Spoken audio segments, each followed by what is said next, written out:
Merry Christmas!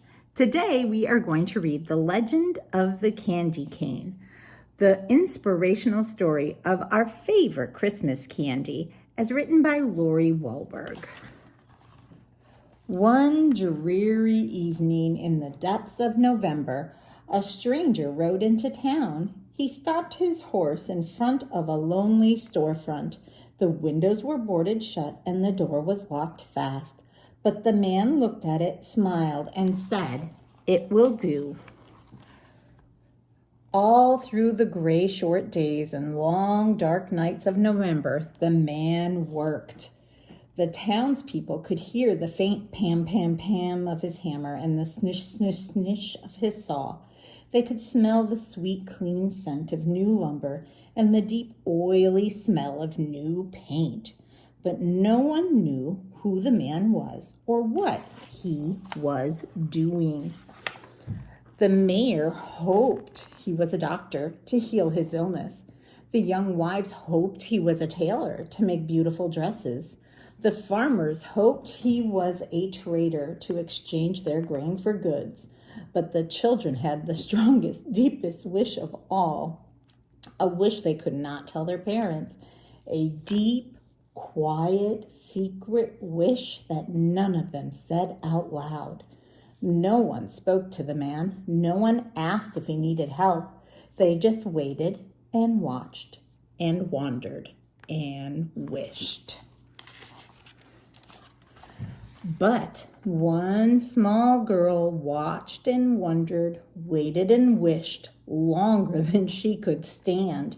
And one snowy day she knocked at the stranger's door. "Hello," she said. "My name is Lucy. Do you need some help?" The man smiled warmly and nodded, and then he opened the door and Lucy stepped inside. A long counter ran down the side of the room. Bare shelves filled the opposite walls in the back of dozens and dozens of barrels and crates. "Could you help me unpack?" the man asked. Lucy's heart sank at the sight of all the boxes. What if they were only barrels of nails and bags of flour? But she removed her dripping boots and hung her coat on a peg. On stocking feet, she crossed the rough wooden floor and knelt beside a crate. "Please open it," the man urged. Slowly, Lucy put her hand into the box and pulled out an object wrapped in tissue, round and heavy. It almost slipped through her fingers. Lucy trembled a little as she unwrapped it. It was a glass jar. Lucy gave the man a puzzled look. "Go on," he nodded.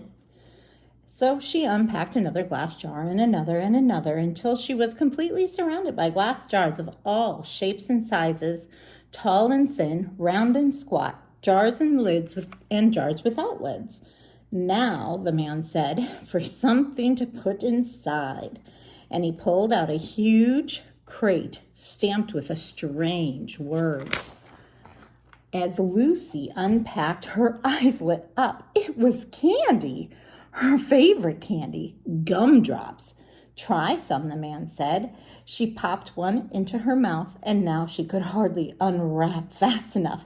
Peppermint sticks and taffy and lollipops and chewing gum. Wide-eyed, she looked at the man. "We wished," Lucy said. "Yes, I know," said the man. "And here it is. Welcome to Sonneman's Candy Store. I am John Sonneman." Soon, the small store was filled with candies gleaming in their glass jars, raspberry suckers and tiny lemon drops, brightly colored jawbreakers and long tangles of licorice, pink and white peppermints for church and butterscotch balls for company.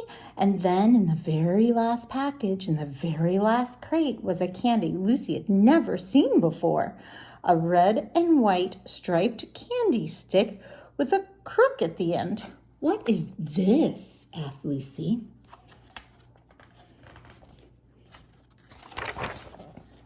"This," Mr. Sonneman explained, "is a candy cane. It is a very special Christmas candy." "Why?" Lucy asked. "Tell me," Mr. Sonneman said. "What letter does it look like?" Lucy took the candy and turned it in her hand. J, she said. Yes, Mr. Sonneman smiled. J is for Jesus, who was born on Christmas Day. Now turn it over.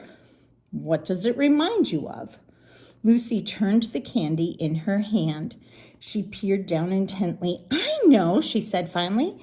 It's like a shepherd's staff. Who were the first to find out about Jesus' birth? Mr. Sonneman asked. Shepherds in the fields, Lucy answered, watching over their flocks by night. But, Mr. Sonneman, what are the stripes for? Lucy asked. The man's eyes grew sad. The prophet Isaiah said, by his stripes we are healed. Before he died on the cross, Jesus was whipped. He bled terribly. The red reminds us of his suffering and his blood. But then Mr. Sonneman continued, the candy is white as well. When we gave our lives to Jesus, his blood washed away our sins, making us white and pure as snow. That, he said, is the story of the candy cane. Is it a secret? Lucy asked. Mr. Sonneman looked at her for a long moment. It's a story that needs to be told. Will you help me share it? It was now the depths of December. The town was whipped round by blizzard winds. For days the sun hid itself. But every morning Mr. Sonneman and Lucy ventured out. They wore heavy woolen coats and bright hand-knit scarves, and in their stiff-mittened fingers they each held a bag. They went to every house in town. They traveled to every farm in the country, and they knocked on every door in every home, and they told the story, and they left a small gift, and they gave an invitation. On the afternoon of Christmas Eve, the sun finally broke through the clouds, and Sonneman's candy store officially opened. The mayor came, feeling better than he'd felt in days, and the young wives came, dressed in beautiful smiles, and the farmers came, eager to trade grain for Christmas gifts. The children ran in dizzying circles, and yes, their wish had come true. Yes, they had come to share in the opening of the candy store. But they shared something more, something bigger, something better. On that Christmas Eve, they shared the story of the candy cane. They told of the miracle of Christ's birth and the misery of his death and the mercy of his love. The end. I hope that every time you see a candy cane this Christmas season, you remember that the J is for Jesus and the hook is for the shepherds who got to see him first. The red is for the blood he shed for us, and the white is for the mercy and love he has shown us to wash our sins away. Have a very Merry Christmas. Be blessed and share love with others.